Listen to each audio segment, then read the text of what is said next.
Okay, magandang tanghali mga kakarwas, mga kabendot, mga ka-DIY.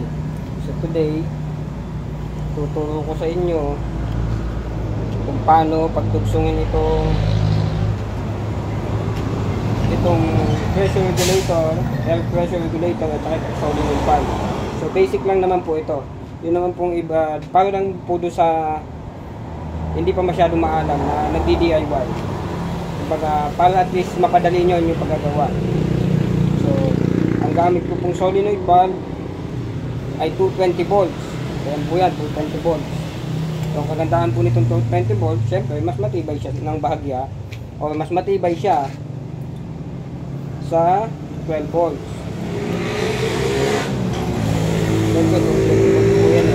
Tapos, ang kagandahan niya po, rewindable siya in case na naputol, nasunog, rewindable po yan, napapalitan po ng coil.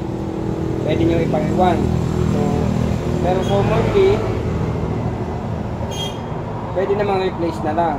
Pero kung gusto nyo ipa-rewind, pwede rin. Kasi yung rewind, mas matibay kung minsan. Kasi ang kagandahan po ng rewind, pwede kayong gumamit ng mas magandang klaseng wire. Pero same size. Tapos ang kagandahan, pwede nyo mas ibalot pa siya yung coil sa insulating varnish. Yun po ang kagandahan po po. Repairable din po yan. In case nagkakaproblema, nire-repair din po yan. So basic lang po ang pag-repair niya. Umpisahan po natin. Kasi ito pong ganito, medyo mahirap po yung kalasin. Kailangan talaga may gamit kayo. Kasi ito po ay pagdudugsungin nyo, isisingit nyo itong nipple sa gitna, tapos ito ililipat nyo sa kabila. Kailangan nyo ng dalawang katala. Saka mas maganda kung may gato kayo kasi medyo maganit po yung buksan. Hindi po pwedeng daanin lang natin lagi sa labas. Kailangan po gamitin din natin ang ating mga magiging stick sa pagkakalan. Para hindi po tayo na-persa o nahihirapan. Siyempre po medyo masakit po sa kamay kung kamay lang gagamitin natin. Dapat po si katala, yung sa ilalim, ay sakto po ito. Hindi nyo po siya i-video. Kalasin nyo lang po ito. Kasi medyo maganit po yan. Yan.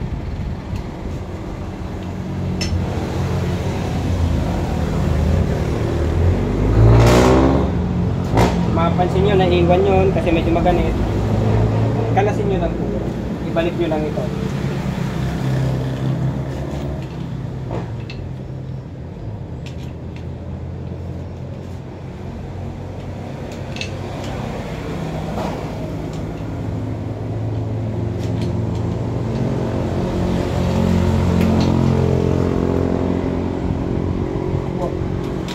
Tapos ibalik nyo lang po siya. Siyempre gagamitin nyo pa yung mamaya.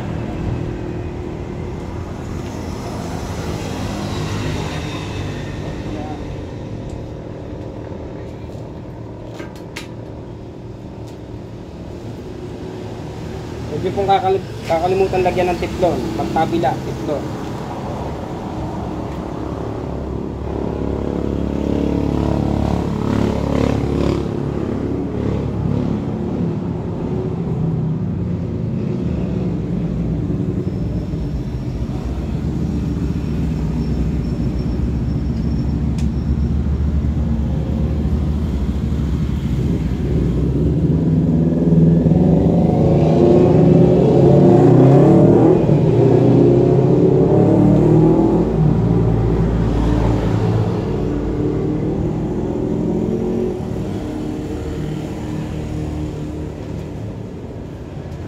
So ayan, natiklo na. Natiklo na natin dito.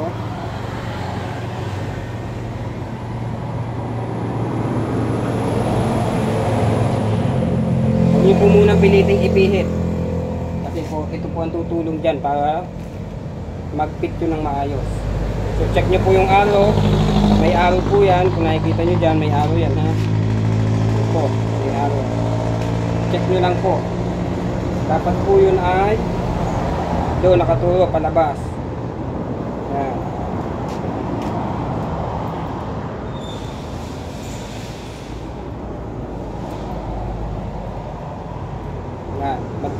Pag ito po ay halos nag-lock na, iikot na ngayon dito. Hanggat maaari po pit na pit para maiwasan ang pagsingaw. Kasi pag may singaw po yan, abala po yan. I-refer nyo na naman. Ayan. Kailangan namin natin gumamit ng tools para mahigpitan natin ng maayos.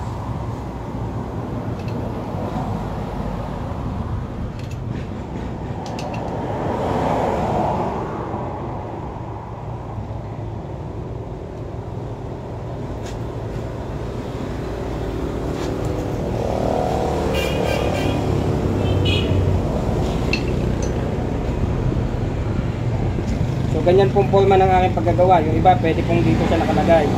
Kasi po ito ay nakapatong dito. Tapos kabit na natin to. Huwag kalimutan ng tiklon.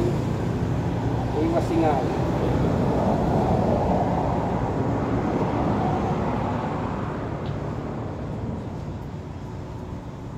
Meron po mag-ulit.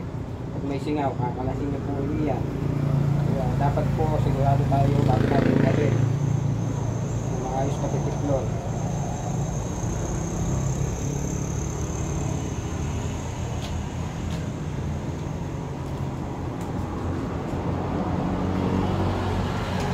Balik natin po.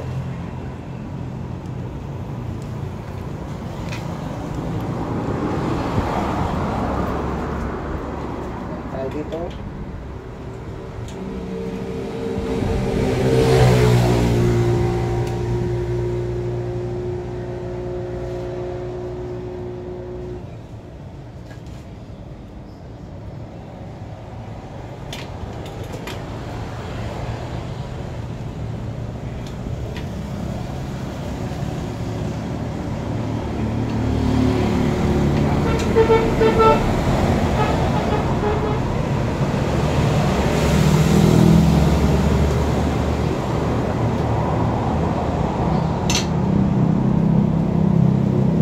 Ganyan lang po yan. Magagamit nyo na siya sa inyong either po air bendo o depende sa inyo kung sa shampoo bendo nyo gagamitin.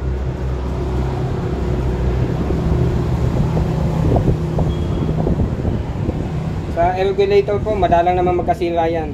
Napakadalang. So, kadalasan ito po. Madali man po palitan. Basic lang po pagkapalit yan. Bibili lang kayo niyan. Yun lamang mga kakawas, mga kabendo, mga ka-DIY. Salamat po. Please like and subscribe and click the bell. Thank you.